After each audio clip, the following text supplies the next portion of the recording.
نحمده ونصلي على رسوله الكريم اما بعد فاعوذ بالله من الشيطان الرجيم بسم الله الرحمن الرحيم رب اشرح لي صدري ويسر لي امري واحلل عقدة من لساني يفقهوا قولي. آج انشاءاللہ ہم گفتگو کریں گے اپنے دل کی اصلاح کے بارے میں، یا اصلاح کا عمل جو ہے یا اس کا قدرتی طریقہ جو ہے اس کے بارے میں ہم بات کریں گے. عام طور پر لوگ اپنے آس پاس کے لوگوں سے بڑے پریشان ہوتے ہیں. کبھی موسم سے پریشان ہوتے ہیں، کبھی جاب سے پریشان ہوتے ہیں، کبھی دنیا کے حالات سے، کبھی کسی ملک کی سیاست سے، کبھی کہیں مسلمانوں پہ لگائی جانے والی پابندیوں سے. اگر دیکھا جائے تو لوگوں کے پاس طرح طرح کے مسائل ہیں، اپنی ذات سے لے کے، اپنے گھر سے لے کے، اپنی خاندان، برادری، اپنے شہر، ملک، بیسیوں مسائل ہیں. اور انسان کیا چاہتا ہے کہ یہ سب ٹھیک ہو جائے، اور ان سب کو ٹھیک کرنا بھی چاہتا ہے. لیکن حقیقت یہ ہے کہ انسان کا بس اپنے سوا کسی اور پہ نہیں چل سکتا. انسان دوسروں کو کہہ تو سکتا ہے، ان کے بارے میں تمنا تو کر سکتا ہے، خواہش تو کر سکتا ہے، لیکن حقیقت میں اس کا بس نہیں چلتا ہے کسی پر. حتیٰ کہ بعض اوقات تو ہم اپنے بارے میں بھی بے بس ہوتے ہیں، اور اپنے بچے ہم سب جانتے ہیں کہ وہ ہماری کتنی بات مانتے ہیں اور وہ کتنے ہمارے طریقے پر ہیں. تو یہ ایک بہت صبر آزما اور مشکل کام ہے، کیونکہ ہم سب چاہتے ہیں کہ پرسکون زندگی بسر کریں، امن والی، چین والی، عافیت والی، سکھ اور سکون والی، اور اس میں مسائل نہ ہو، ہمیں لوگوں کی طرف سے مسائل پیش نہ آئے، یا ہمیں مشکلات جو ہیں ان سے ہمارا واسطہ نہ پڑے. لیکن اس پر جتنا بھی میں نے غور کیا ہے، میں اسی نتیجے پر پہنچی ہوں کہ انسان سب کچھ ٹھیک نہیں کر سکتا. ہاں، وہ اپنے اندر تبدیلی پیدا کر لے، کہیں وہ ماحول کے مطابق خود کو ایڈجسٹ کرنے کی کوشش کرے جتنی جہاں شریعت نے اجازت دی ہو. اور کبھی انسان جب دوسروں کے رویے اور دوسروں کی باتیں بہت پریشان کرے تو اپنے آپ پر غور و فکر شروع کر دے، اپنے بارے میں سوچے کہ مجھے کیا کرنا چاہیے، میں کہاں کھڑا ہوں، مجھ میں کون سی غلطی ہے. انسان کو عام طور پر اپنی غلطیاں نظر نہیں آتی. مثلا ہم فزیکلی بھی اگر دیکھیں تو ہم اپنے جسم کا 50% حصہ بھی بمشکل دیکھ سکتے ہیں. اپنے آپ کو فزیکلی بھی دیکھنا ہو تو کیا اپنے بازو بھی پورے نہیں دیکھ پاتے، کیونکہ آپ دیکھیں کہ بازو کا بھی جو پچھلا حصہ ہوتا ہے وہ نہیں نظر آتا.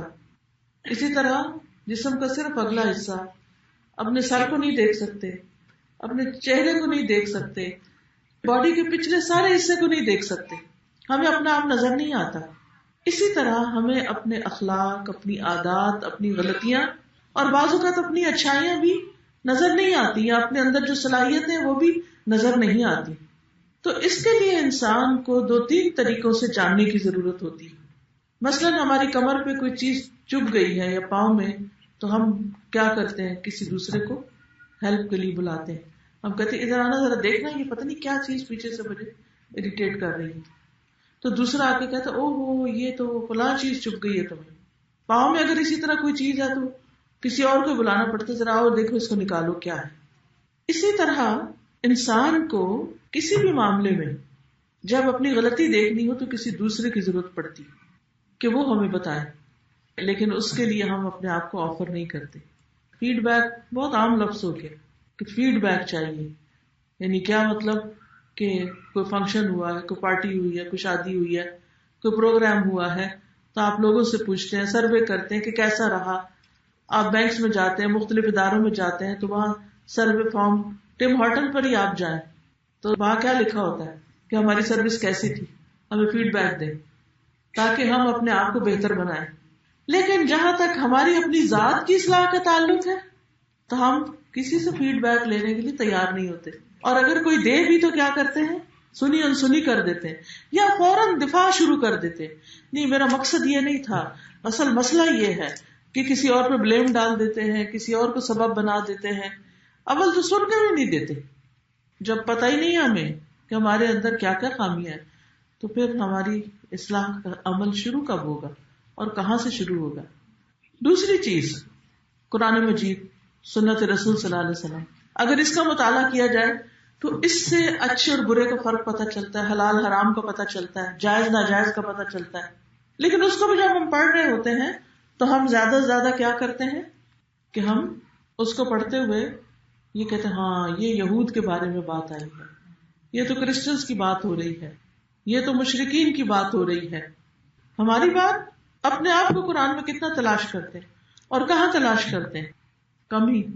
یعنی کتنی آیتیں ہیں جو ہم نے پڑھتے ہوئے اپنے پہ لی، یہ تو میری بات ہو رہی ہے، یہ تو میں ہوں، یہ غلطی تو میرے اندر ہے، یہ کمی کوتاہی تو میرے اندر ہے. اس میں بھی جو پڑھتے ہوئے ہمیں دوسرے لوگ یاد آ رہے ہوتے ہیں، یہ فلاں کرتا ہے ایسے، یہ فلاں ایسے کرتا ہے، کیونکہ دوسروں کے اوپر نظر زیادہ ہے نا دیکھنے میں، اپنے اوپر کم ہے، اپنا آپ کم نظر آتا ہے. اسی طرح ایک تیسری چیز ہوتی ہے لوگوں کے رویے، ان سے بھی انسان بہت کچھ سیکھتا ہے کہ لوگ جب غلط حرکتیں کرتے ہیں تو اس وقت انسان کہتا ہے کہ مجھے ایسا کبھی نہیں کرنا چاہیے، یہ بے وقوف لوگوں کی علامت ہے، یہ طریقہ ٹھیک نہیں. لیکن اس سے بھی بہت سے لوگ نہیں سیکھتے کہ جو غلطی کسی نے کی وہ میں تو نہ دہراؤں، کوئی گڑھے میں گر رہا ہے میں تو نہ گروں. لیکن اس میں بھی ہم کیا کرتے ہیں کہ خود تجربہ کرنا چاہتے ہیں. ماں باپ سو سمجھائیں بچوں کو کہ دیکھو یہ نہ کرنا، وہاں نہ جانا، اس سے نہ ملنا، کوئی فرق نہیں پڑتا، کوئی اثر نہیں پڑتا، کوئی کان پہ جو نہیں رینگتی. جب خود غلطی کر کے خود دھکا کھا کے سنبھلتے ہیں تو پھر سمجھ آتا ہے کہ اوہ غلطی کی. تو ایسے میں انسان کی اصلاح پھر ہو نہیں پاتی. اچھا پھر یہ کہ اگر ہم کچھ قرآن کلاسز اٹینڈ کر لیتے ہیں، کوئی درس سن لیتے ہیں، کوئی لیکچر سن لیتے ہیں، یوٹیوب پہ کسی کا بیان سن لیتے ہیں، تو اس کے بعد پھر ہم کبھی اپنے اوپر لے بھی لیں اور سوچیں بھی کہ اچھا ہم اپنی اصلاح کرتے ہیں، ہم اب ٹھیک ہونے کی کوشش کرتے ہیں، تو آپ دیکھیں گے کہ وہ بھی وقتی طور پر تھوڑا سا اثر لیتے ہیں اور اس کے بعد پھر چھوڑ دیتے ہیں. پھر آپ دیکھیے کہ سب سے بڑی بات یہ ہے کہ اگر اصلاح شروع بھی ہوتی ہے نا کہیں سے تو ظاہر سے شروع کرتے ہیں. ٹھیک ہے جہاں سے بھی شروع کریں تو صحیح، لیکن جو اصلاح صرف ظاہریت کی ہوتی ہے نا وہ زیادہ دن نہیں چل سکتی. ظاہریت کی اصلاح کیا ہوتی ہے؟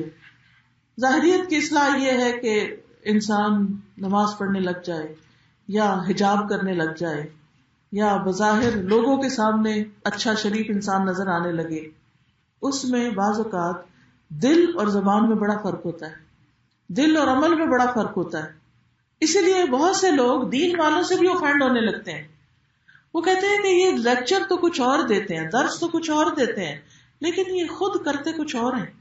اس کی کیا وجہ ہوتی ہے؟ اس کی وجہ یہ ہوتی ہے کہ دل نہیں بدلے ہوتے. یعنی اصلاح احوال تو کرنا چاہتے ہیں لیکن اپنے اندر سے نہیں کرنا چاہتے اور اپنے دل کی اصلاح نہیں کرنا چاہتے. تو یاد رکھیے پہلا کرنے کا کام دل بدلنا ہے. دل بدل جائے تو زندگی بدل جائے، اور زندگی ایک بدلے تو وہ کئی زندگیوں کو بدلنے کا کام کرتی ہے. ایک ایک انسان پورے خاندان کے لیے ایک روشنی کا مینار بن جاتا ہے جس سے لوگ فیض اٹھاتے ہیں. تو کہنے کا مقصد یہ ہے کہ اپنے دل کے اوپر نظر رکھنا سب سے اہم کام ہے. اسی لیے ہمارے دین میں کچھ بھی کرنے سے پہلے، نماز، روزہ، حج، زکوٰۃ، ذکر، اذکار، کچھ کرنے سے پہلے ایمان لانا ضروری ہے. اور ایمان کا تعلق سب سے پہلے دل کے ساتھ ہے کہ دل میں پکا یقین ہو، پھر انسان اس بات کو زبان سے بھی دہرائے اور پھر عمل میں بھی وہ آ جائے. تو یاد رکھیے کہ سب سے پہلے ایمان، تقوی، دل میں اللہ کا ڈر، اللہ کی محبت، اللہ کی خشیت، اللہ کی طرف رغبت، اللہ سبحانہ وتعالی کے ساتھ گہرا تعلق، اللہ پہ توکل. جب یہ چیزیں آتی ہیں یعنی انسان کے اندر ایک تبدیلی آ جاتی ہے تو پھر اس کے بعد اس کے لیے نماز پڑھنا بہت آسان ہو جاتا ہے. قرآن مجید میں آتا ہے وَإِنَّهَا لَكَبِيرَةٌ إِلَّا عَلَى الْخَاشِعِينَ، اور بے شک وہ نماز بڑی بھاری ہے مگر خاشعین پر، ڈرنے والوں پر، خشوع اختیار کرنے والوں پر، یعنی جن کے دل اللہ کے آگے جھکے ہوئے ہوتے ہیں ان کے لیے نماز مشکل نہیں، وہ فوراً اذان سنتے ہیں، وقت ہوتا ہے نماز کی طرف دوڑتے ہیں، کیونکہ ان کے دل پہلے ہی اللہ کی طرف راغب ہے، انا الی اللہ راغبون، تو وہ فزیکلی بھی اللہ کی طرف رجوع کر لیتے ہیں، جا کے اللہ کے حضور کھڑے ہو کر نماز پڑھ لیتے ہیں۔ جب دل کے اندر اللہ کی محبت آتی ہے تو پھر اللہ کی خاطر مال خرچ کرنا بڑا آسان ہو جاتا ہے۔ اس لیے دل پہلے۔ اور ہم نے دیکھا ہوگا کہ جب ایک بچہ پیدا ہوتا ہے نا، جب ایک ماں بچے کو کنسیو کرتی ہے تو سب سے پہلے جو چیز کام کرنا شروع کرتی ہے وہ کیا ہے؟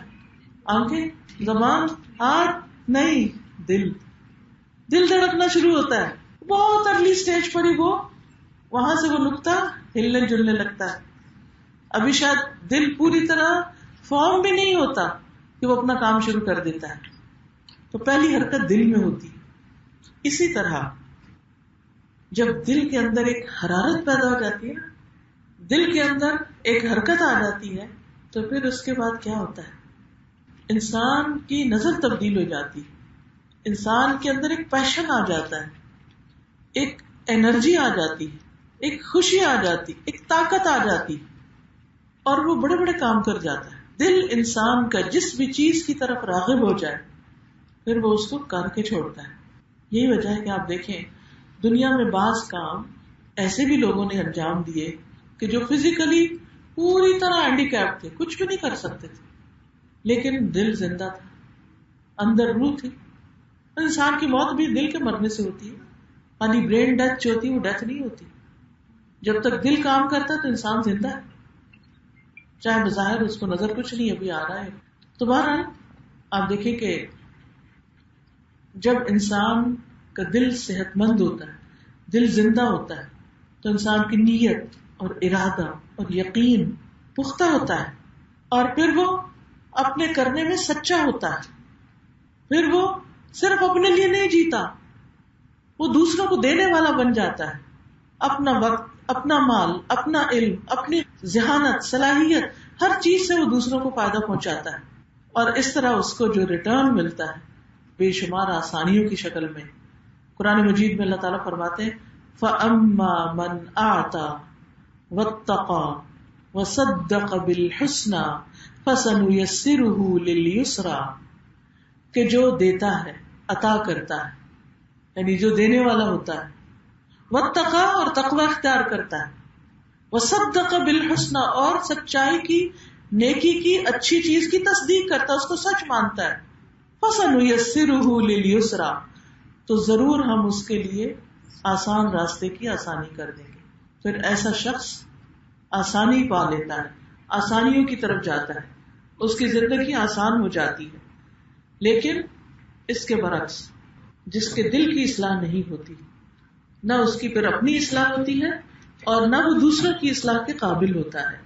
تو یاد رکھیے اصلاح احوال، حالات کی اصلاح، حالات کی تبدیلی اندر سے شروع ہوتی ہے، اپنے اندر سے، اپنے دل سے۔ آپ دیکھیے کہ ایک ہی موسم ہوتا ہے، ایک ہی طرح کے حالات ہوتے ہیں، ایک شخص بڑا خوش بیٹھا ہوتا ہے، اگر خوش نہیں تو مطمئن ہوتا ہے، لیکن دوسرا شخص اسی وقت، اسی حالات، اسی ماحول میں بڑا بے چین ہو رہا ہوتا ہے، یہ ایسے کیوں ہے، یہ ویسے کیوں ہے، کیونکہ دل نہیں ہے نا اس میں۔ اب مثلا اگر آپ میں سے کچھ لوگوں کا دل اس وقت اس بات کی طرف متوجہ ہے جو کی جا رہی ہے اس وقت، تو آپ دیکھیں گے کہ وہ ایک اور انجوائمنٹ کی کیفیت ہوگی، ایک خوشی کی کیفیت اور سکون کی کیفیت چہروں سے بھی جھلکنے لگ جائے گی۔ اور اگر دل ادھر نہیں ہے نا، دل کہیں اور اٹکا ہوا ہے، تو پھر انسان بے چین ہے، خود بھی ڈسٹرب ہے، دوسروں کو بھی ڈسٹرب کرتا ہے۔ جب انسان کسی ایک چیز میں ڈیپ تھنکنگ میں ہوتا ہے، ڈیپ ورک کرنے والا ہوتا ہے، فوکسڈ ہوتا ہے، تو وہ زندگی کو انجوائے کرنا شروع کر دیتا ہے، کیونکہ پھر اس کو ادھر ادھر کی چیزیں پریشان نہیں کرتی، کیونکہ اس کے پاس زندگی کا ایک مقصد ہے۔ ایک مقصد کے علاوہ کئی مقاصد بھی ہوتے ہیں، لیکن ایک بڑا مقصد ہونا چاہیے جس کے لیے ہم جیے، اور وہ کیا؟ کہ میں اپنی اصلاح کر کے دنیا سے جاؤں، اللہ کو راضی کر کے جاؤں۔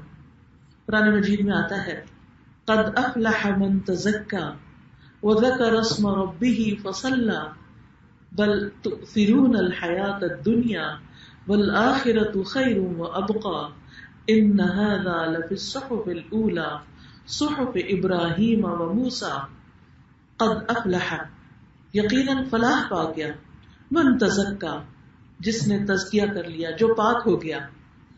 اور یہاں پاکی سے مراد نہانا دھونا نہیں ہے، اس سے مراد دلوں کی صفائی ہے.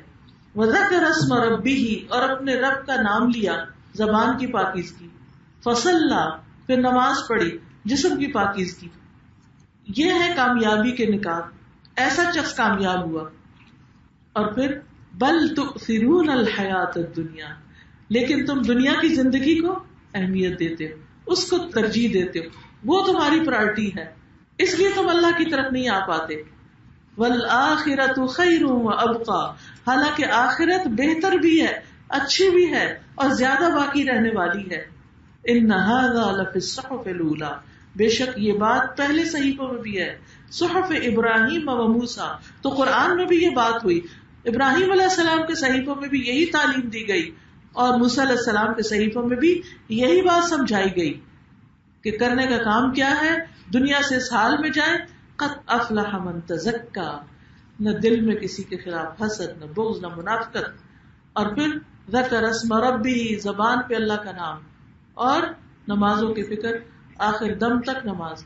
کتنے خوش قسمت ہیں وہ لوگ کہ جو نماز کی حالت میں فوت ہو جاتے ہیں یا نماز پڑھتے ہی فوت ہو جاتے ہیں. پچھلے دنوں حرم مکی کے ایک داعی کا انتقال ہوا ہے کہ جو مسجد حرام یعنی کعبۃ اللہ کے پاس لوگوں کو درس دیا کرتے تھے. آپ نے دیکھا ہوگا وہاں حج عمرے پہ جا کے کہ کچھ گروپس بیٹھے ہوتے ہیں، وہ کچھ عالم درس دے رہے ہوتے ہیں. تو انہیں میں سے ایک عالم اپنی مسجد میں نماز پڑھ رہے تھے، اور مسجد کا کیمرہ جو ہے وہ تصویر بھی لے رہا ہے ان کی. تو وہ نماز پڑھتے ہیں اور نماز پڑھ کے ایسے مڑ کے بیٹھتے ہیں کہ ایک دم آہستہ آہستہ آہستہ پھر وہ گر جاتے ہیں، وہیں پر ان کی ڈیتھ ہو جاتی. نماز شاید انہوں نے پڑھائی ہے یا پڑھ رہے تھے، کیونکہ امام بھی منہ موڑ کے بیٹھتا ہے. میرا خیال ہے کہ انہوں نے نماز پڑھائی تھی اور پڑھا کے دنیا سے رخصت ہو گئے. قد افلح من تزکا وذکر اسم ربہ فصلی. اور اگر وہ اس وقت مسجد میں نہ آتے، مسجد میں نہ ہوتے، تو موت کا تو وقت لکھا ہوا ہے نا، موت تو آ جاتی، پھر وہ وہاں آتی جہاں وہ ہوتے. تو ہم سب کو بھی سوچنا چاہیے کہ ہم پھر کہاں ہوتے ہیں اور موت کو کہاں لینا چاہتے ہیں. صرف ہلے گلے میں، صرف دنیا دنیا دنیا، صرف بازاروں میں، ہم کہاں مرنا چاہتے ہیں اور کس حال میں مرنا چاہتے ہیں اور کس بات کے ساتھ مرنا چاہتے ہیں، اپنا آخری انجام کیسا چاہتے ہیں. تو ہم سب کو اس پر غور کرنا چاہیے کہ ہم کیوں جی رہے ہیں. ٹھیک ہے بچے پیدا کرنا، اور گائے بھینس بھی کرتی ہے بچے پیدا کر کے وہ دودھ بھی دیتی ہے، اوروں کو فائدہ پہنچاتی. اسی طرح باقی دنیا کے کام، شادی بیاہ، کھانا پینا، سب جانور کر رہے ہیں. انسان ان سے افضل کیوں ہے؟ اس عقل کی بنا پر، اس دین کی بنا پر کہ اللہ نے اس کو اپنی عبادت کے لیے چنا ہے، اس کو پاک رہنے کا حکم دیا ہے، اس کو زندگی کا مقصد دیا ہے. تو ہم سب کو بھی اسے پورا کرنے کے لیے اپنے اندر کی فکر کرنی ہے، اور اس کے لیے ہم سب کو ٹارگٹ یہ رکھنا چاہیے کہ اپنے آپ کو آگ سے بچا سکیں. قرآن مجید میں اللہ تعالیٰ سورۃ التحریم آیت نمبر 6 میں فرماتے ہیں، یا ایھا الذین آمنوا قوا انفسکم واہلیکم نارا وقودها الناس والحجارة علیہا ملائکۃ غلاظ شداد لا يعصون اللہ ما امرهم ويفعلون ما يؤمرون. اے ایمان والو، اپنے آپ کو اور اپنے گھر والوں کو اس آگ سے بچاؤ جس کا ایندھن انسان اور پتھر ہے. اپنے آپ کو بھی بچاؤ اور اپنے بچوں کو بھی بچاؤ، سب گھر والوں کو بچاؤ. اس پر تند خو اور سخت گیر فرشتے مقرر ہیں جو اس آگ سے نکلنے نہیں دیں گے کسی کو. اللہ انہیں جو حکم دے وہ اس کی نافرمانی نہیں کرتے، اور وہی کچھ کرتے ہیں جو انہیں حکم دیا جاتا ہے. یہ ہمارا سب سے اہم فریضہ ہے. ہم دنیا میں جو بھی اچیو کر لیں، جو بھی حاصل کر لیں، بڑے سے بڑا گھر بنا لیں، سب بچوں کی شادی کر لیں، سیر و تفریح کرے، جو کچھ بھی کرے، لیکن اگر انجام اچھا نہیں تو کچھ بھی اچھا نہیں. ان میں سے کوئی چیز فائدہ نہیں دے گی. فائدہ کس چیز میں ہے؟ فَمَنْ زُحْزِحَ عَنِ النَّارِ وَأُدْخِلَ الْجَنَّةَ فَقَدْ فَازَ، جو آگ سے بچا لیا گیا اور جنت میں داخل کر دیا گیا وہ دراصل کامیاب ہوا۔ تو ہمارا گول کیا ہونا چاہیے کہ ہم نے آگ سے بچنا ہر قیمت پہ، اس میں کوشش بھی، محنت بھی، دعا بھی، اللہ سے مدد بھی، اور اس کے لیے رونا دھونا بھی۔ دنیا میں کسی چیز کے لیے اتنا نہ رو جتنا آگ سے بچنے کے لیے رونا۔ آپ دیکھیے کچھ لوگ دنیا کی چھوٹی چھوٹی چیزوں کا نقصان ہوتا ہے نا تو اس غم سے باہر نہیں نکلتے کیونکہ ان کو کوئی بڑا غم لگا نہیں۔ یہ دنیا کے سارے غم چھوٹے غم ہیں، اور یہ اللہ کا بڑا احسان ہے کہ اس نے ہمیں بھولنے والا بنایا۔ دنیا میں کچھ بھی ہوتا ہے تھوڑے دن کے بعد ہم پھر دوبارہ نارمل ہو جاتے ہیں، اور جو نعمتیں اللہ نے دی ان سے ایک وقت تک فائدہ اٹھاتے ہیں۔ لیکن آخرت کا غم، آخرت کی فکر سب سے بڑھ کر ہونی چاہیے، کیونکہ ایک دفعہ اگر اس میں کوئی مصیبت میں پڑ گیا تو وہاں تو کوئی سننے والا ہی نہیں۔ آج آپ دیکھیں کہ کسی بھی قبرستان کے پاس سے ہم گزرتے ہیں تو ہمیں پتہ ہے ان کے اندر ان کے ساتھ کیا ہو رہا ہے، کون کون رو رہا ہے اس میں اور کون چیخ چلا رہا ہے۔ ہمیں تو سمجھ بھی نہیں آتی ہم ان کی مدد کیا کریں گے۔ کوئی کسی کی مدد نہیں کر سکتا، دنیا میں نہیں کر سکتا۔ آپ دیکھیے کہ جب انسان پہ کوئی آزمائش آتی ہے، کوئی تکلیف آتی ہے، کوئی پریشانی آتی ہے تو اکیلے میں آتی ہے۔ 100 لوگ بھی آس پاس کھڑے ہو تو وہ بلکہ الٹا بادر کرتے ہیں کچھ مدد کرنے کی بجائے۔ تو اس لیے ہمارا گول کیا ہونا چاہیے کہ ہم نے اپنے آپ کو آگ سے بچانا ہے۔ پھر اسی طرح ایک حدیث میں آتا ہے، عبداللہ ابن عمرو ابن العاص سے روایت کرتے ہیں، ایک دفعہ ہم رسول اللہ صلی اللہ علیہ وسلم کے ارد گرد بیٹھے ہوئے تھے، آپ نے فتنوں کا ذکر کیا۔ آپ نے فرمایا جب تم دیکھو کہ لوگ اپنے عہدوں میں بے وفائی کرنے لگے، وعدے نہیں پورے کرتے، کمٹمنٹ نہیں نبھاتے، امانتوں کا معاملہ انتہائی خفیف ہو گیا ہے، یعنی کسی کے پاس کوئی بات امانت رکھیں، کوئی چیز امانت رکھیں تو کوئی پرواہ نہیں کرتا، کوئی ڈیوٹی کسی کو دیں تو اس میں ذمہ داری نہیں نبھاتا، اور ان کی آپس کی حالت اس طرح ہو گئی ہے، اور آپ نے اپنی انگلیوں کو ایک دوسرے کے اندر ڈال کر دکھایا، یعنی اختلافات بہت بڑھ گئے، آپس میں کیا کرتے گتھم گتھا ہو رہے ہیں، لڑائی جھگڑے کر رہے ہیں۔ عبداللہ ابن عمرو ابن العاص کہتے ہیں کہ میں اٹھ کے آپ کے قریب ہو گیا کہ آپ بڑی اہم بات فرمانے لگے اور عرض کیا اللہ مجھے آپ پہ فدا کرے، میں ان حالات میں کیا کروں جب کیا دیکھوں کہ لوگ وعدے پورے نہیں کرتے، امانتوں کا پاس نہیں رکھتے اور آپس میں لڑتے ہیں، تو پھر مجھے کیا کرنا چاہیے؟ آج یہ حالات ہیں یا نہیں؟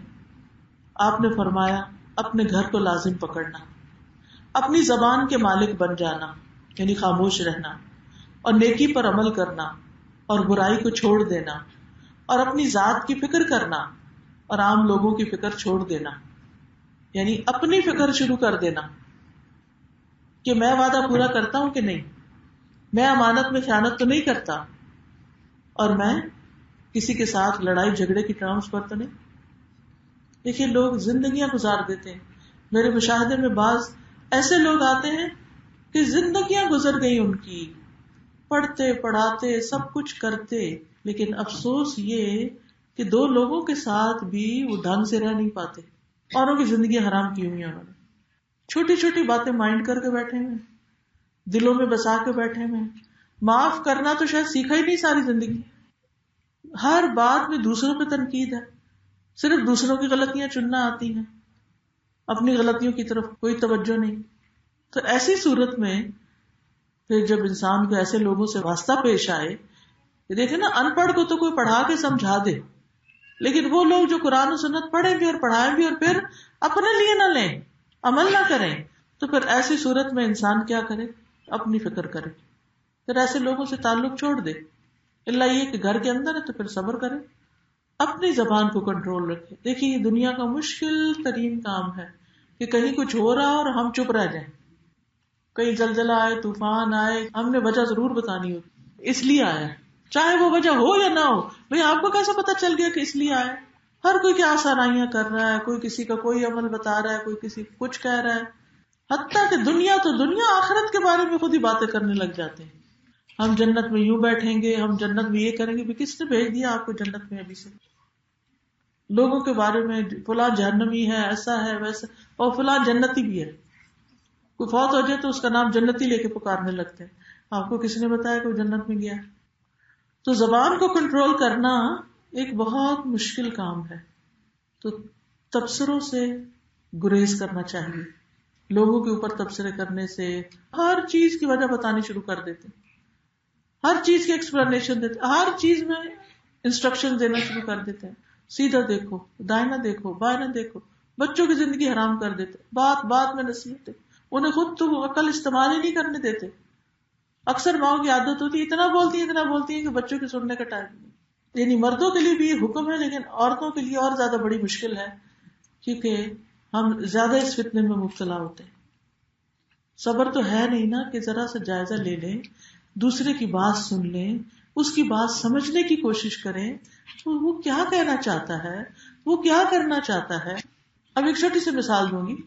مثلاً کئی دفعہ ایسا ہوتا ہے جیسے میں گاڑی میں بیٹھتی ہوں نا, تو ابھی بیٹھ کے وہ 3 دفعہ اللہ اکبر پڑھنی ہوتی ہے, الحمدللہ پڑھنا ہوتا ہے, دعا پڑھنی ہوتی ہے. اپنے آپ کو انسان درست کرتا ہے, سیٹ پہ سیدھے ہو کے بیٹھتا ہے, کیونکہ قرآن مجید میں آتا ہے جب تم بالکل درست ہو کر بیٹھ جاؤ تو پھر دعا پڑھو. یعنی کہ ایک ٹانگ اندر اور ایک باہر, تو تم جلدی جلدی پڑھ کے تو اس سے فارغ ہو جاؤ. ساتھ ہی انسٹرکشن ملنے لگتی ہیں, بیلٹ لگا لیجیے, اللہ کے واسطے بیٹھنے تو دو. کئی سال یہاں رہنے کے باوجود اگر مجھے یہ نہیں آج تک پتا چلا کہ بیلٹ لگانی ہوتی ہے, اور زندگی کے اسٹیج تک پہنچ کر تو حیرت ہوتی ہے کہ نہ بڑے کو دیکھتے ہیں نہ چھوٹے کو دیکھتے ہیں, صرف بولے چلے جاتے ہیں بغیر سوچے سمجھے. آٹو پہ ہے نا, ہر وقت بچوں کے ساتھ واسطہ ہے, لہٰذا بڑے بھی آ جائیں تو ان کو بھی بچہ بنا کے ان سے ڈیل کرتے ہیں. ہر چیز میں نصیحت, یہ ایسا کر لیں, ویسا کر. اور پھر بعض لوگ تو سر پہ سوار ہو جاتے ہیں, وہ کرا کے چھوڑتے ہیں. آپ نے کچھ کھانا ہے, نہیں کھانا, بھی چوائس دو دوسرے کو. نہیں, یہ تو آپ نے ضرور کھانا ہے. بھی کیوں ضرور کھانا ہے؟ اگر کسی کا دل نہیں چاہ رہا تو نہ کھائے, کیونکہ ہم نے محنت کی ہے, کیونکہ ہمارا دل چاہ رہا ہے. بھی آپ کا چاہ رہا تھا آپ خود کھا لیں, آپ زبردستی کیوں دوسرے کے اوپر کرتے ہیں؟ اسی طرح ہم بعض اوقات یہ نہیں دیکھتے کہ دوسرے کو سپیس دیں, دوسرے کو سوچنے کا موقع دیں, دوسرے کو اپنا دماغ استعمال کرنے دیں, دوسرے کو پیار سے اشارتاً بات کرنا سیکھے, کم الفاظ میں بات کرنا سیکھے. نبی صلی اللہ علیہ وسلم کی گفتگو جو تھی وہ بہت مختصر ہوتی تھی. نبی صلی اللہ علیہ وسلم جمعہ پڑھاتے تھے, تو میں ایک دن سوچنے لگی بیٹھ کے کہ آپ جمعے کا خطبہ بھی دیتے ہوں گے, وہ خطبہ کتنے منٹ کا ہوگا, اور وہ خطبے کتنے ہیں حدیث کی کتابوں میں, کہ وہ لمبے لمبے خطبے ہوں. اگر ہماری کوئی بات ایک لیکچر ہی لکھنا چاہے تو سب پہ بھر جائے. نبی صلی اللہ علیہ وسلم تو اتنی لمبی باتیں نہیں کرتے تھے, اور ہماری باتیں ختم ہونے کو ہی نہیں آتی. تو کتنا بڑا فرق ہے, کتنا بڑا فرق ہے نا ہمارے طریقوں میں اور نبی صلی اللہ علیہ وسلم کے طریقوں میں. تو فتنوں کے دور میں اپنے اوپر توجہ دینے کی, اپنی ذات پہ کام کرنے کی بہت ضرورت ہے. مجھے بھی, آپ سب کو بھی, ہم سب کو بھی, کہ ہمارے چلنے میں, اٹھنے بیٹھنے میں, بات کرنے میں, دوسرے کے ساتھ معاملہ کرنے میں کہاں مشکلات ہیں. کیونکہ بعض اوقات ہمارے اپنے دل میں تو ایک خاص چیز ہوتی ہے نا, ایک چیز ہم نے اپنے دماغ میں بٹھائی ہوئی ہوتی ہے, پھر ہر چیز اس کے مطابق ہم کرنے لگتے ہیں اور ہم سمجھتے ہیں ہم بالکل ٹھیک کر رہے ہیں, جبکہ وہ جو ہمارے دماغ میں بیٹھی ہوئی دوسرے کے دماغ میں نہیں بیٹھی ہوئی. جو آپ سوچ رہی ہیں ضروری نہیں کہ آپ کا بچہ ویسے سوچتا ہو. اگر آپ کو بولنے کا حق ہے تو اللہ کے واسطے بچے کو بھی بولنے کا حق دیں, اس کی بھی سنیں. اور جب ہم سنتے نہیں تو وہ پھر آئسولیشن میں چلے جاتے ہیں بچے. وہ کہتے ہیں ہمارا کوئی ہے نہیں دنیا میں, پھر وہ ادھر ادھر دوست ڈھونڈتے ہیں, پھر وہ اور غلط چیزوں میں پڑ جاتے ہیں. تو اس لیے اس زبان کو کنٹرول کرنا اپنی اصلاح کرنے کے اہم کاموں میں سے ایک ہے. سب سے پہلے دل پہ کام کرنا, ایمان مضبوط کرنا, نیتیں درست کرنا, تقوی اور توکل جیسی صفات اختیار کرنا, دل کے اندر ایک اللہ کی ذات پر پورا یقین اور بھروسہ, اللہ کی محبت اور خشیت, اور دوسرے پھر زبان کو کنٹرول. قرآن مجید میں اللہ تعالیٰ فرماتے ہیں ذلك بأن الله لم يكن مغيرا نعمة أنعمها على قوم حتى يغيروا ما بأنفسهم وأن الله سميع عليم. ایسا اس لیے ہوتا ہے کہ اللہ کا طریقہ یہ ہے کہ اللہ اگر کسی قوم کو نعمت سے نوازے تو وہ اس نعمت کو اس وقت تک ان سے نہیں بدلتا جب تک وہ قوم خود اپنے طرز عمل کو نہیں بدل دیتی ہے, اور اللہ سب کچھ سننے اور جاننے والا ہے. یعنی ہمارے اچھے حالات نہیں بدلتے, برے حالات نہیں ہوتے, جب تک ہم خود ٹھیک رہیں، اور ہمارے تکلیف دہ حالات بھی نہیں بدلتے جب تک ہم اپنی اصلاح کا کام نہ شروع کریں۔ اگر ہم یہ چاہتے ہیں کہ ہمارے حالات بہتر ہو جائے تو پھر ہمیں اپنے اوپر ورک کرنے کی ضرورت ہے، اپنے اوپر کام کرنے کی ضرورت ہے۔ اپنی اصلاح ہی نجات کا راستہ ہے۔ سورۃ الحشر میں اللہ تعالیٰ فرماتے ہیں يا أيها الذين آمنوا اتقوا الله ولتنظر نفس ما قدمت لغد واتقوا الله إن الله خبير بما تعملون۔ اے ایمان والو، اللہ سے ڈرو، اور ہر ایک کو یہ دیکھنا چاہیے کہ اس نے کل کے لیے کیا سامان تیار کیا، اور اللہ سے ڈرتے رہو۔ جو کچھ تم کرتے ہو اللہ یقیناً اس سے پوری طرح باخبر ہے۔ یہاں بھی کیا میسج دیا گیا ہے کہ ہر شخص یہ دیکھے کہ اس نے اپنی کل کے لیے کیا تیاری کی، جبکہ ہماری فکر کیا ہے ہر وقت کی کہ ہمارا آج کا دن کیسے، یہ دنیا کیسے گزرے گی۔ ہماری پلاننگ بھی ہوتی ہے تو کہاں تک کی ہوتی ہے؟ بڑھاپے تک کی، موت تک کی۔ اس کے بعد کیا ہے وہ پھر آؤٹ ہو جاتا ہے۔ اس کے بارے میں ہم کبھی کبھی سوچتے ہیں مگر سنجیدگی سے نہیں سوچتے، توجہ سے نہیں سوچتے، اور اس کی تیاری کے لیے کچھ پلان نہیں کرتے۔ پلان کرنے کے لیے سب سے پہلے علم کا ہونا ضروری ہے کہ ہم دین کا علم حاصل کریں، پھر جو کچھ اس میں آتا ہے اپنی زندگی میں لائیں۔ لیکن یہ نہیں کہ اچھا ہاں ہم پڑھ رہے ہیں ہم زندگی میں لے آئیں گے، نہیں، یہ دیکھنا چاہیے کون سا حکم کس وقت قابل عمل ہے، کون سا کام ہم نے کس وقت کرنا ہے۔ اللہ نے نمازوں کے اوقات تو خود بتا دیے، ہمیں ایک ٹائم مینجمنٹ سکھا دی کہ نمازوں کی ہم اوقات کی فکر کریں، ان کی پابندی کریں۔ لیکن اس کے بعد باقی چیزیں، روزوں کا بھی وقت بتا دیا، رمضان کا، زکوٰۃ کا بھی ٹائم بتا دیا، حج کا بھی ٹائم بتا دیا، فرائض کا تو اس نے خود ٹائم سیٹ کر دیا۔ لیکن کچھ کام ایسے ہیں کہ جو حسب ضرورت ہمیں کرنے کی ضرورت ہوتی ہے، اس کے لیے ہمیں خود دیکھنا چاہیے کہ کب ہم نے نفلی کام کرنے ہیں، نمازوں میں نفل کب پڑھنے ہیں، اس کے لیے کیا پلاننگ ہے، کیونکہ ہمارے پاس کھلا وقت ہوتا ہے، دن کا بھی اور رات کا بھی۔ دن کے نوافل کا ٹائم سورج نکلنے کے 15 منٹ بعد سے لے کے زوال آفتاب کے 15 منٹ پہلے تک آپ چاشت کے اشراق کے نفل پڑھیں۔ یہ سارے دن کے نفل کہلاتے ہیں، یعنی دن کا قیام ہے۔ چاہے آپ 15 منٹ بعد پڑھ لیں، اس کو اشراق بولتے ہیں کہ سورج نکلنے کے 15 منٹ بعد پڑھیں، چاہے آپ سخت دھوپ ہونے پہ پڑھیں، اس کو اوابین بھی کہتے ہیں، اور چاشت بھی کہتے ہیں، اور دحا بھی کہتے ہیں، جب دھوپ خوب سخت گرم ہو جائے۔ یہ 4 نام ہیں دن کے نوافل کے۔ کون کون سے؟ اشراق، چاشت، اوابین اور دحا۔ چاشت اردو کا ہے، باقی سب عربی کے نام جو اردو میں بھی استعمال ہوتے ہیں۔ ان نوافل کا بہت فائدہ ہے۔ 2 نفل پڑھنا سارے جسم کے 360 جوڑوں کا صدقہ ہے۔ 4 پڑھنا، حدیث میں آتا ہے کہ اے ابن آدم تو دن کے اول حصے میں 4 رکعتیں پڑھ لے، میں دن کے آخر تک تیرے لیے کافی ہو جاؤں گا، سارے کام سیدھے ہو جائیں گے۔ لیکن اب ہم نے اس کے لیے پلان کرنا ہے، کہاں سے کس وقت ٹائم نکالیں۔ کیا مسئلے پہ بیٹھے رہیں؟ ہاں، جو بڑی عمر کے لوگ ہیں، جو جاب واب نہیں کرتے، جو گھر سے نہیں جاتے، وہ کر سکتے ہیں اور انہیں کرنا چاہیے۔ اب اس کے بعد اور کس چیز کا انتظار ہے؟ یعنی بڑھاپے کے بعد کون سا وقت آئے گا؟ آگے تو موت ہی ہے کہ ہم یہ کام نہ کریں۔ اور خاص طور پر اگر رات کے نوافل پڑھنے کا وقت نہیں ملا، ہمت نہیں، بیماری ہے، تکلیف ہے، نیند کی گولیاں لیتے ہیں، اٹھ نہیں پاتے، بیمار ہو جاتے ہیں، بی پی ہائی ہو جاتا ہے، تو دن کے نفلوں کی پابندی کریں۔ اسی لیے نبی صلی اللہ علیہ وسلم نے 2 سے لے کے 8 تک پڑھی، کوئی پابندی نہیں، آپ کم از کم 2 اور زیادہ سے زیادہ 8 یا اس سے بھی زیادہ پڑھ سکتے ہیں۔ بے پناہ فائدہ ہے ان نوافل کا۔ نوافل جو ہے جب انسان ادا کرنے لگتا ہے تو پھر اللہ تعالیٰ بندے سے محبت کرتا ہے۔ اچھا، رات کے نوافل کون سے ہیں؟ اس کو قیام اللیل کہتے ہیں۔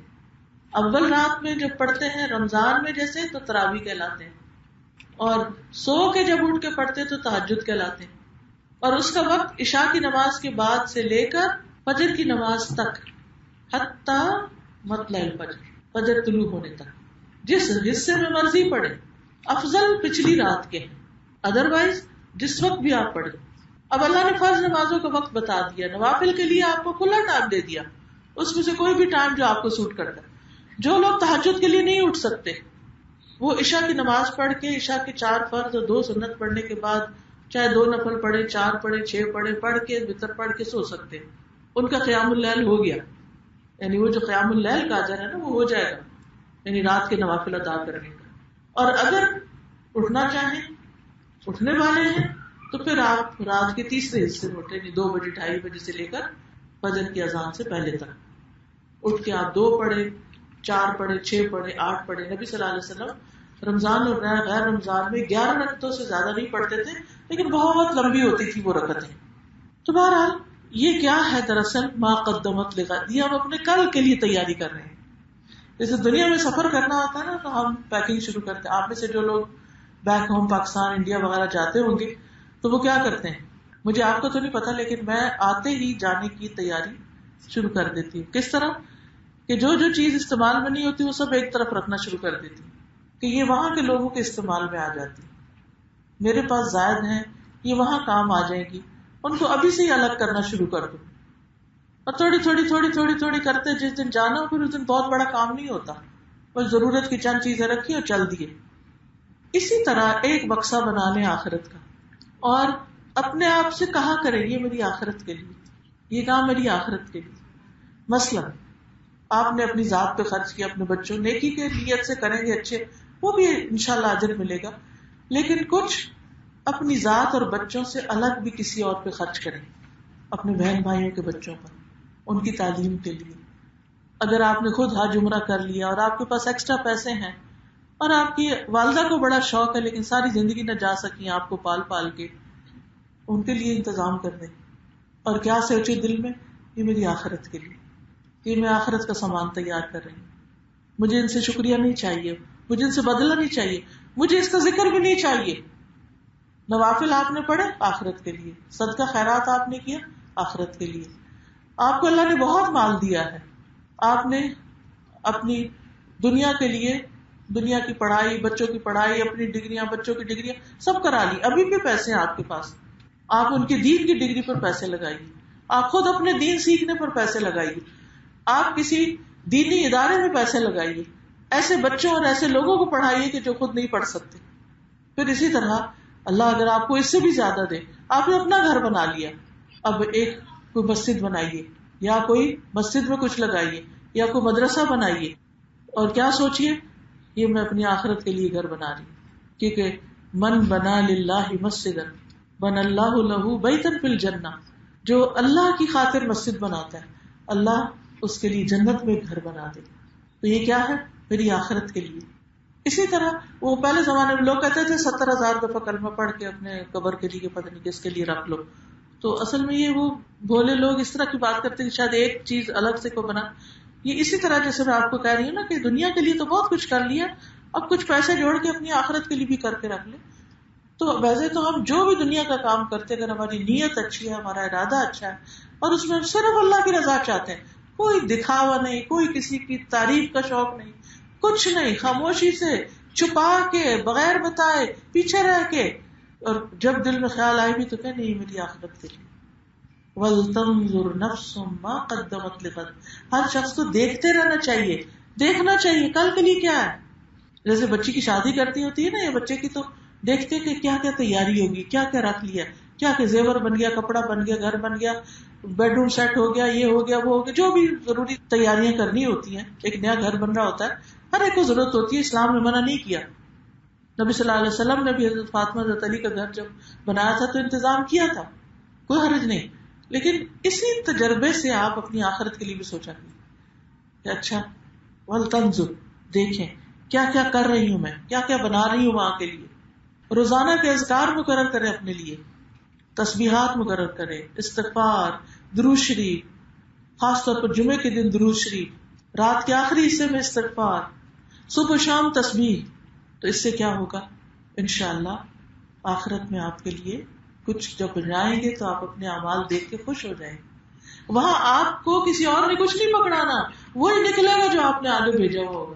بالکل ایسے ہی جیسے آپ جب جہاز پہ سفر کرتے ہیں تو جو آپ چیک ان کرتے ہیں وہی آپ کو ڈلیور کیا جاتا ہے, یہ وہی آپ پک کرتے ہیں, اور اپنا ٹیگ سے پہچان جاتے ہیں نا, یہ میرا بکسا نہیں, یہ ہے میرا بکس. اور اگر غلطی سے 2 بکس ایک جیسے ملتے ہوئے نظر آئے تو ٹیگ پڑھ کے واپس رکھ دیتے ہیں بیلٹ پہ، نہیں ہمارا نہیں، پتہ نہیں کیا ہے اس کے اندر، اپنا ہی اٹھاتے ہیں. تو لا تزر وازرۃ وزر اخرى، کوئی کسی دوسرے کا بوجھ نہیں اٹھائے گا، اپنا ہی بکسا اٹھانا ہے. بھر لے وہ بکسا، آج موقع ہے، کل نہیں ہوگا. عقبہ بن عامر کہتے ہیں میں نے اللہ کے رسول صلی اللہ علیہ وسلم سے پوچھا نجات کس میں ہے؟ آپ نے فرمایا اپنی زبان کو قابو رکھو، تمہارا گھر تمہیں کافی ہو، اور اپنے گناہوں پہ رویا کرو، اپنے گناہوں پہ رویا کرو. ہم سب کو پوچھنا چاہیے اپنے آپ سے کہ کیا ہم اپنی غلطیوں پہ بھی روتے؟ کوئی ہمیں تنگ کرے تکلیف دے تو رونا تو آ جاتا ہے، لیکن اپنی غلطیوں پہ کم بھی روتے ہیں. میمون بن مہران سے منقول ہے، انہوں نے فرمایا بندہ اس وقت تک متقی شمار نہیں ہوتا جب تک اپنے نفس کا محاسبہ نہ کرے، اپنے آپ کا حساب نہ کرے، جس طرح اپنے شریک کا محاسبہ کرتا ہے کہ اس نے کہاں سے کھایا کہاں سے پہنا. یعنی دوسروں کے بارے میں جتنا آپ سوچتے ہیں نا اتنا اپنے آپ کے بارے میں بھی سوچیں. رسول اللہ صلی اللہ علیہ وسلم نے فرمایا اللہ عز و جل کی ذات کی خاطر تیرا اپنے نفس اور خواہش سے جہاد کرنا افضل جہاد ہے. خواہش کیا؟ خواہشات میں یہ کھا لوں وہ کھا لوں، یہ پہن لوں وہ پہن لوں، ایسا زیور ہو، ایسا کپڑا ہو، ایسا گھر، یعنی دنیا کے بارے میں سوچتے رہنا. سونے کا شوق بہت، جب موقع ملا چلو آرام کرتے ہیں سوتے ہیں، نہیں، اپنے آرام اور نیند کو قربان کر کے اپنے نوافل کی پابندی اور فکر، اور اسی طرح باقی نیک کاموں کی اپنی ذات سے کاٹ کے کبھی، کیونکہ جو افضل درجے کے لوگ ہوتے ہیں وہ اپنی ذات پر دوسروں کو ترجیح دیتے ہیں، خود اپنے وقت میں سے نکال کے اپنی چیزوں میں سے دوسروں کے ساتھ شیئر کرتے ہیں، جو اپنے لیے پسند ہوتا ہے وہ دوسروں کو دیتے ہیں. حدیث میں آتا ہے اسلام کے لحاظ سے افضل مومن وہ ہیں جن کی زبان اور ہاتھ سے دوسرے مسلمان محفوظ رہیں. اللہ کی ذات کے لیے اپنے نفس سے جہاد کرنا سب سے افضل جہاد ہے، اور اللہ کی ذات کی خاطر اپنے نفس اور خواہشات کا مقابلہ کرنے والے افضل مہاجر ہیں. اب اصلاح احوال کے کچھ طریقے، یعنی کہ کیا کیا کریں. نمبر 1، اللہ کے ساتھ اپنا حال درست رکھنا، یعنی اللہ سے معاملہ کھرا رکھنا. الذين آمنوا ولم يلبسوا إيمانهم بظلم أولئك لهم الأمن وهم مهتدون. جو لوگ ایمان لائے پھر اپنے ایمان کو ظلم سے آلودہ نہیں کیا، یعنی شرک نہیں کیا اس میں، انہی کے لیے امن اور سلامتی ہے، اور یہی لوگ ہدایت یافتہ ہیں. تو سب سے پہلی چیز ہر طرح کے شرک سے بچنا ہے، اللہ کا تقوی اختیار کرنا ہے، تقوی کرنے کا حق ادا کرنا ہے، یعنی اتقوا اللہ حق تقاتہ. يا أيها الذين آمنوا اتقوا الله حق تقاته ولا تموتن إلا وأنتم مسلمون. اس کا مطلب کیا ہے کہ تقوی کا حق ادا کیا جائے؟ اس کا مطلب ہے کہ اللہ کی اطاعت کی جائے، نافرمانی سے بچا جائے، اس کا ذکر کیا جائے، اس کو بھولا نہ جائے، اس کا شکر ادا کیا جائے، اس کی ناشکری نہ کی جائے. اور تقوی ہر نیکی کی بنیاد ہے. اللہ کے ساتھ سچے ہونا، یعنی اللہ سے اپنا معاملہ درست کرنا، اللہ کے ساتھ سچے ہونا. ابن قیم کہتے ہیں کہ بندے کے لیے کوئی چیز اس سے زیادہ مفید نہیں کہ وہ تمام معاملات میں اپنے رب سے سچائی کا معاملہ اختیار کرے، کیونکہ رب سب سے زیادہ اس کو دیتا ہے. سب سے بڑھ کے اللہ سے محبت کرنا، والذین آمنوا اشد حبا للہ، اللہ کو ناراض نہ کرنا، اللہ پر بھروسہ کرنا، اپنے اعمال اس کے لیے خالص کرنا، اپنا آپ اس کے سپرد کر دینا، ہر کام اسی کی خاطر کرنا. قل إن صلاتي ونسكي ومحياي ومماتي لله رب العالمين لا شريك له وبذلك أمرت وأنا أول المسلمين. کہہ دیجیے بے شک میری نماز، میری قربانی، میری زندگی اور میری موت اللہ کے لیے، جو جہانوں کا رب ہے، اس کا کوئی شریک نہیں، اور مجھے اسی کا حکم دیا گیا ہے، اور میں حکم ماننے والوں میں سب سے پہلا ہوں. پھر اللہ ہی سے مدد مانگنا، جب کوئی ضرورت پیش آئے دل میں اللہ کو یاد کرنا اور اس سے دعا کرتے جانا، اللہ کا فرما بردار بننا، اس کی نافرمانی نہ کرنا، خوشی سے فرائض پورے کرنا. دوسرے پھر ذاتی زندگی کی اصلاح کرنا. سب سے پہلے دل کی اصلاح، کیونکہ وہ ٹھیک ہو جائے تو ہر چیز ٹھیک ہو جاتی ہے، وہ بگڑ جائے ہر چیز بگڑ جاتی ہے. پھر دل کی بیماریوں سے خود کو بچانا، یعنی منافقت سے، حسد سے، بغض سے، بدگمانی سے. پھر زبان کی اصلاح، آنکھوں کی اصلاح، کانوں کی اصلاح. نبی صلی اللہ علیہ وسلم نے فرمایا کانوں کا زنا فحش بات سننا. پھر اچھا اخلاق اپنانا، کسی نیکی کو حقیر نہ سمجھنا، غصہ پی جانا، لوگوں سے درگزر کرنا، سستی اور غفلت سے بچنا، بخل سے بچنا. فاتقوا الله ما استطعتم واسمعوا وأطيعوا وأنفقوا خيرا لأنفسكم ومن يوق شح نفسه فأولئك هم المفلحون. پھر اللہ نے جو نعمتیں دی ہیں ان کو دوسروں میں بانٹنا، مال کی محبت کے باوجود خرچ کرنا، اپنی زندگی سے خیر کمانا، اپنی زندگی کو غنیمت جاننا، وقت کی قدر کرنا، آخرت کی تیاری کرنا، دنیا کی رنگینیوں سے بچنا، دنیا کو اپنا مقصد نہ بنانا، اور قیامت کے دن کے سوالوں کی تیاری کرنا. اللہ سبحانہ وتعالی ہمیں عمل کی توفیق عطا فرمائے. اب دعا کر لیتے ہیں. سبحان اللہ والحمد للہ ولا الہ الا اللہ واللہ اکبر ولا حول ولا قوة الا باللہ العلی العظیم. اللہم صل علی محمد وعلى آل محمد كما صليت على إبراهيم وعلى آل إبراهيم إنك حميد مجيد. اللهم بارك على محمد وعلى آل محمد كما باركت على إبراهيم وعلى آل إبراهيم إنك حميد مجيد. اللهم آت نفسي تقواها وزكها أنت خير من زكاها أنت وليها ومولاها. اللهم إني أعوذ بك من علم لا ينفع ومن قلب لا يخشع ومن نفس لا تشبع ومن دعوة لا يستجاب لها. اللهم إني أسألك الهدى والتقى والعفاف والغنى. اللهم أحسنت خلقي فأحسن خلقي. اللهم إني أعوذ بك من منكرات الأخلاق والآمال والأهواء. اللهم إني أعوذ بك من العجز والكسل والجبن والبخل والهرم والقسوة والغفلة والعيلة والذلة والمسكنة.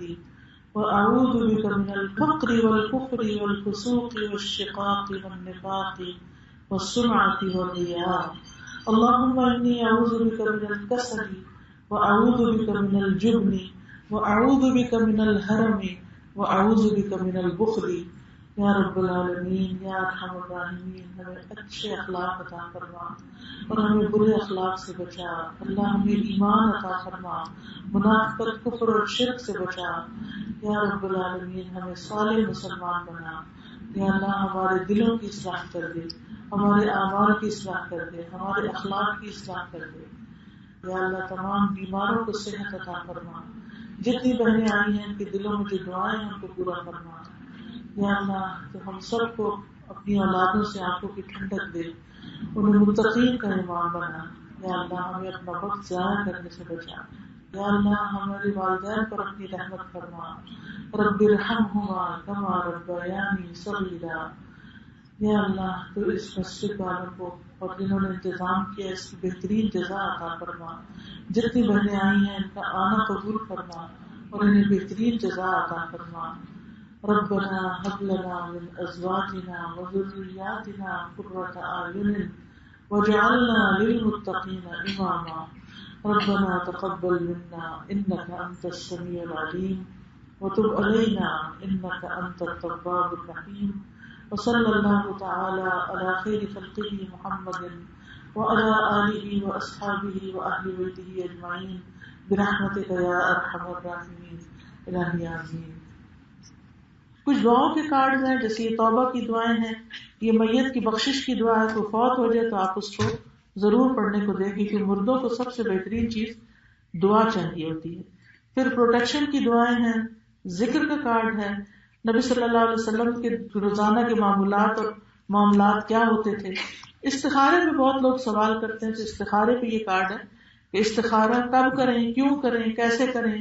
نیک اولاد کے لیے دعائیں ہیں. قرض سے پناہ کے لیے یہ بہت اہم ہے، کیونکہ بہت سے لوگ قرضوں میں گرے ہوئے ہوتے ہیں، پریشانیوں میں، تو یہ ان کے لیے تیار کیا گیا ہے. اور اسی طرح تسبیحات اور ان کی فضیلت ہے. اور پھر یہ قرض کا کارڈ جو ہے وہ انگلش میں بھی ہے. اور استغفار کی برکات کتاب بھی ہے، اور قرآن کا راستہ یہ بھی بڑی عمدہ کتاب ہے. بیماروں کے لیے ہیلنگ پریئرز ہیں، یہ بیمار پہ پڑھ کے دم کرنے کے لیے نظر لگ جاتی ہے، جن جنات جادو وغیرہ، ویسے کوئی بیماری. آپ یہ بھی کر سکتے ہیں کہ ایک چھوٹی سی باسکٹ یا ایک چھوٹا سا باکس بنا لیں اور اپنے نماز والی جگہ جہاں ہے وہاں اس میں یہ رکھ دیں. ہر روز ایک ایک کارڈ دعا کا پڑھتے جائیں. تو یہ ساری دعائیں انشاءاللہ نماز کے بعد، چونکہ دعا قبول ہوتی ہے تہجد یا نوافل کے بعد، تو آپ اس وقت اگر پڑھیں گے تو انشاءاللہ آپ کو فائدہ ہوگا. تو یہ آپ دوسروں کو بھی تحفہ دیں، یہ علم نافع ہے جو صدقہ جاریہ بنتا ہے. ہم $5 کا کچھ کھانے پینے کا تو خرید لیں گے، بچے کو چاکلیٹ لے دیں گے، سب کچھ، لیکن $5 کی کتاب اگر آ رہی ہو تو وہ تو بہت ہی مہنگی ہے اور اس کی ہمیں ضرورت نہیں. یاد رکھیے کہ جس گھر میں کتاب نہیں وہ گھر اندھیرا ہے، چراغ کے بغیر ہے.